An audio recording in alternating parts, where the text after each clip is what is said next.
नमस्कार, आप देख रहे हैं दिल्ली ग्लो न्यूज और मैं हूं आपके साथ मानवी ठाकुर। शुरुआत करते हैं आज की खास खबरों से। जोधपुर एयरपोर्ट का तेजी से हो रहे विस्तार कार्यों को लेकर 10 वर्षों में जो विस्तार हुआ उसके विस्तार का कार्य अभी भी जारी है।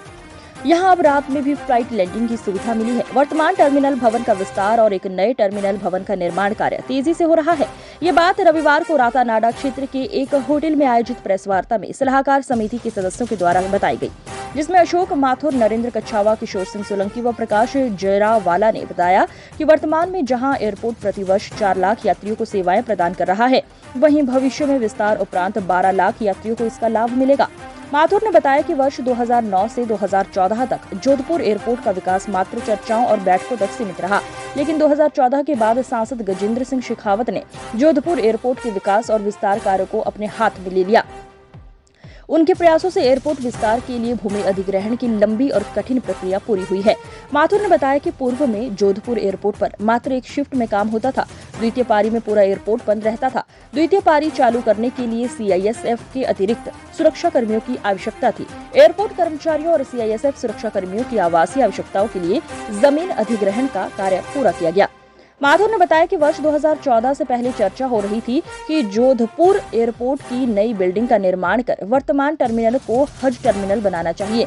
जोधपुर से सीधे हज के लिए फ्लाइट शुरू होनी चाहिए। हज फ्लाइट के अलावा जोधपुर से देश विदेश के लिए कहीं भी कोई भी नई उड़ान शुरू करने का कोई प्रस्ताव तक नहीं था। सदस्यों ने कहा कि अगले 5 वर्षों में जोधपुर एयरपोर्ट विस्तार के कारण विकास के नए आयाम स्थापित करेगा। अगले 2 वर्ष के लिए हवाई अड्डा सलाहकार समिति सांसद महोदय ने नियुक्त की है। 5 सदस्य उसमें शामिल हैं। मैं उनसे पहले परिचय कराऊंगा आपका। आप देखेंगे कि विभिन्न वर्गों से जो विशेषज्ञ हैं उनको शामिल किया गया है।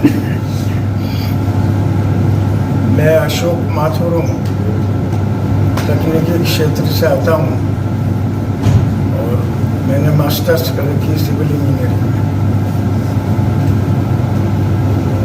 भाई साहब नरेंद्र जी कच्छावा, चार्टर्ड अकाउंटेंट, आप तो आर्थिक मामलों के विशेषज्ञ हैं। किशोर सिंह जी सोलंकी, क्या कार्य हुए पिछला कई वर्षों तक हमने तय में लाने की कोशिश करी है और वर्तमान तक क्या चल रहा है इस बारे में हम आपको बताएंगे। कई चौंकाने वाले तथ्य हमारे सामने आए हैं। आप देखिए कि पहले सिविल एविएशन डिपार्टमेंट जो हवाई अड्डा का जो काम है सुस्त पड़ा रहता था, लोगों में जागरूकता नहीं थी। उसके बाद 2008-9 के बाद आप देखेंगे कि इसमें ज़बरदस्त पूरे देश में बूम आया था। कई जगह विकास कार्य चल रहे हवाई अड्डा के क्षेत्रों में। तो जब हम इसकी तय में गए और हमने पुराने कई पेपर्स देखे, कई वार्ताएं करी, जो विधि क्षेत्र के लोग हैं, जो कानून की लड़ाई लड़ रहे हैं, इस तरीके से हमने कई विशेषज्ञों से जो पूर्व सलाहकार समिति के सदस्य हैं उनसे बात करी। तो आप देखिए कि मैं बात करूंगा विशेष तौर से 2014 के पहले जो कार्य हुए, 8-9 में बूम आया साहब। 2008-9 में जो बूम आया उससे लेके 2014 तक क्या कार्य हुए और 2014 के बाद अंतिम 10 वर्ष जो अभी हमारे साथ हैं, अभी 10वां साल चल रहा है, इसमें क्या कार्य हुआ।